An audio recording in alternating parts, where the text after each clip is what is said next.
दोस्तों आपने Titanic movie तो जरूर देखी होगी। टाइटैनिक डूबने का सदमा पूरे विश्व को लगा था। उस पर फिल्म भी बनी जो अभी तक सबसे ज्यादा ऑस्कर जीती है।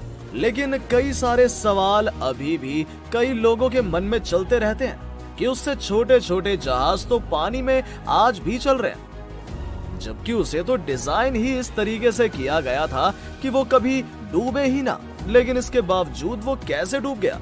दोस्तों टाइटैनिक जहाज जब बनाया गया था तो ऐसा दावा किया गया था कि इतना आलीशान जहाज आज तक नहीं बना है और इसे इस तरीके से डिजाइन किया गया है कि ये कभी नहीं डूबेगा। लेकिन कुदरत को शायद ये बातें अच्छी नहीं लगी और किसी न किसी कारण से वो जहाज डूब गया। दोस्तों आज हम जानने वाले हैं टाइटैनिक के बारे में कि आखिर ऐसी कौन सी बातें थी, ऐसा क्या हुआ था कि वो जहाज उतना बड़ा और बेस्ट डिजाइन होने के बावजूद समुद्र में डूब गया। चलिए बात करते हैं टाइटैनिक के बारे में। दोस्तों 19वीं शताब्दी में जर्मन और ब्रिटिश सरकार में सुंदर और आकर्षक जहाज बनाने की होड़ मची थी। ब्रिटिश सरकार ने यह फैसला लिया कि वो एक ऐसा जहाज बनाएंगे जो पूरी दुनिया को आकर्षित करे। इसके बाद उन्होंने एक मीटिंग रखी और सरकार ने व्हाइट स्टार लाइन कंपनी को जहाज बनाने की जिम्मेदारी सौंप दी। इसके लिए सरकार ने करोड़ों का चेक बिल भी पास कर दिया। उसके बाद 1909 में नॉर्थ आइलैंड में एक भव्य जहाज बनना शुरू हो गया।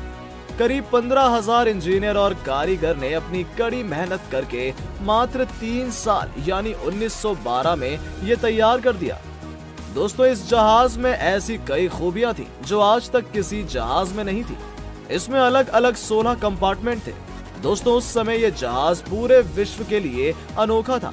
इतना बड़ा और आलीशान जहाज अभी तक किसी ने नहीं बनाया था।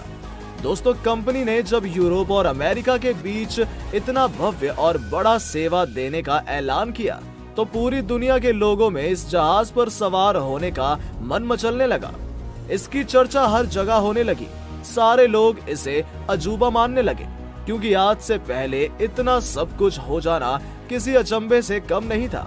उस समय ऐसा माना जाता था कि इस पर बैठना किसी सपनों की नगरी में बैठने से कम नहीं है। ये जहाज बाहर से जितना बड़ा दिखता था अंदर से उतना ही आलीशान भी। इसके अंदर से भी इस तरह से डिजाइन किया गया था कि ये किसी 5 स्टार होटल से कम नहीं दिखता था। हर चीज की सुविधा दी गई थी इसमें। म्यूजिशियंस, बैंड, हर तरह के लोगों को आकर्षित करने के लिए ये किसी ख्वाब से कम नहीं था। दोस्तों 10 अप्रैल 1912 को टाइटैनिक 920 यात्रियों के साथ इंग्लैंड के साउथहैम्पटन से न्यूयॉर्क के लिए रवाना होने वाला था।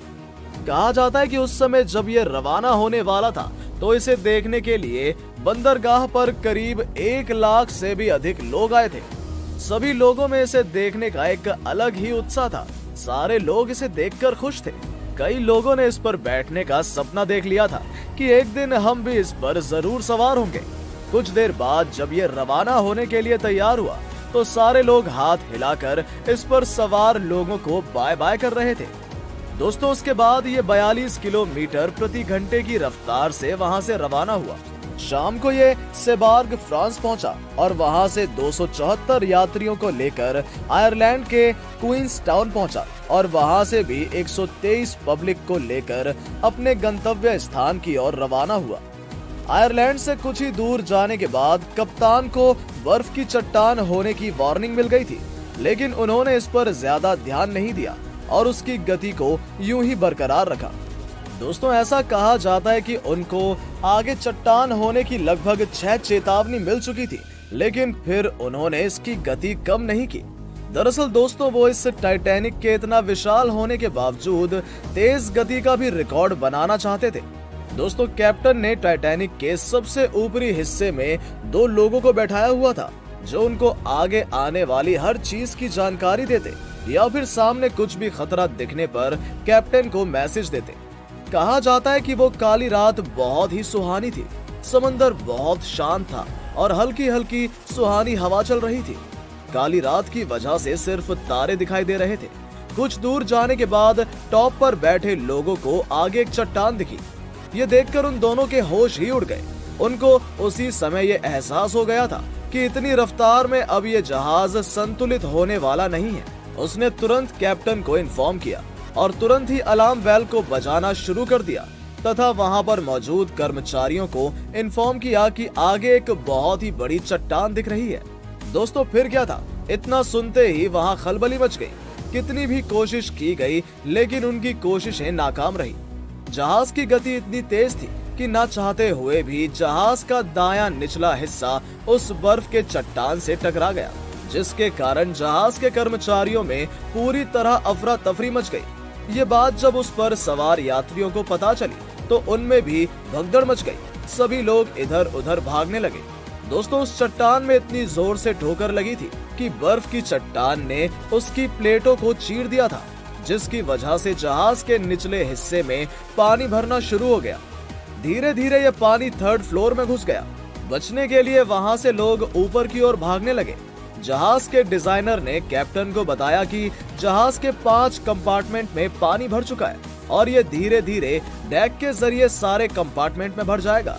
दोस्तों उस समय किसी को समझ में नहीं आ रहा था कि क्या करना चाहिए और क्या नहीं। लोगों की जान बचाने के लिए सभी लाइफ बोट को बाहर निकाला गया। दोस्तों उस समय वहां पर कुल 20 लाइफ बोट थी, जिसकी क्षमता करीब 60 से 65 लोगों की थी। लेकिन लोगों में इतनी खलबली मच गई थी कि लाइफ बोट को मात्र 30 लोगों के लिए ही खोल दिया गया, जिस पर बाद में कैप्टन पर सवाल भी उठा था कि जब बोट की क्षमता 65 थी तो उसमें 30 लोगों को ही क्यों बैठाया गया।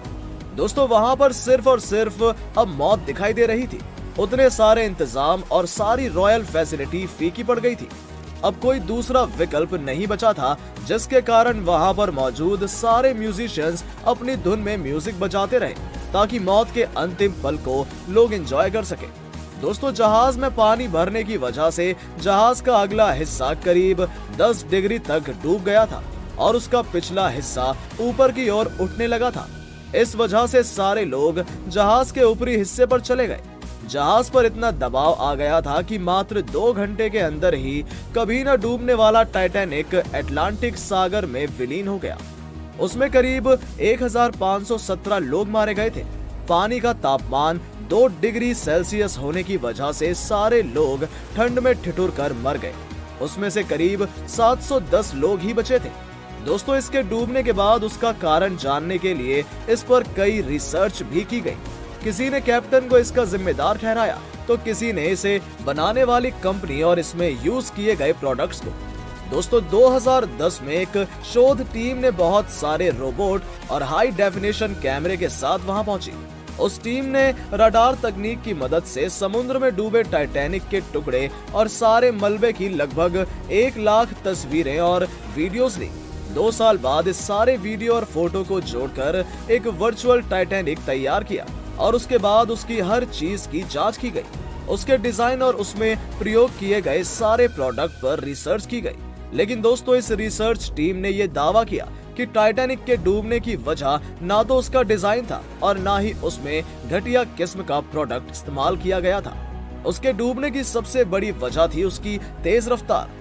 दोस्तों जहाज की तेज रफ्तार होने के कारण जब बर्फ की चट्टान जहाज के निचले हिस्से से टकराई तो उस पर इतना दबाव पड़ा कि उसका निचला हिस्सा पूरी तरह से क्षतिग्रस्त हो गया। दोस्तों आज भी इस पर कई सारे रिसर्च जारी हैं। इसकी जांच के लिए अब तक 700 से भी ज्यादा तैराक इसके पास जा चुके हैं, लेकिन अब इसे पानी के नीचे का धरोहर में शामिल कर लिया गया है और अब इसकी देखभाल संयुक्त राष्ट्र की सांस्कृतिक एजेंसी करती है ताकि इसे गैर वैज्ञानिक खोजों से बचाया जा सके। दोस्तों अगर आपको यह वीडियो अच्छी लगी हो तो अपने सोशल मीडिया पर जरूर शेयर करें। उम्मीद करते हैं कि आपने ये फैक्ट बाबा हिंदी चैनल अब तक सब्सक्राइब कर लिया होगा। अगर आपके पास किसी भी तरह के सुझाव है तो हमें कमेंट बॉक्स में जरूर बताएं ताकि हम अगली वीडियोस और बेहतर बना सके। चलिए मिलते हैं एक नई वीडियो के साथ, तब तक के लिए नमस्कार। दोस्तों इस वीडियो को बनाने के पीछे एक पूरी टीम का हाथ होता है, जिसमें काफी रिसर्च के बाद हम अपनी बात को एक वीडियो के रूप में आपके सामने लाते हैं। इसलिए हम आपसे भी उम्मीद करते हैं कि आप हमारी इस मेहनत को ज्यादा से ज्यादा लोगों तक पहुंचाएं, जिससे ये जानकारी और लोगों तक पहुंच सके। आप इसे अपने व्हाट्सएप स्टेटस और फेसबुक स्टोरी में शेयर करके हमारा मनोबल बढ़ा सकते हैं।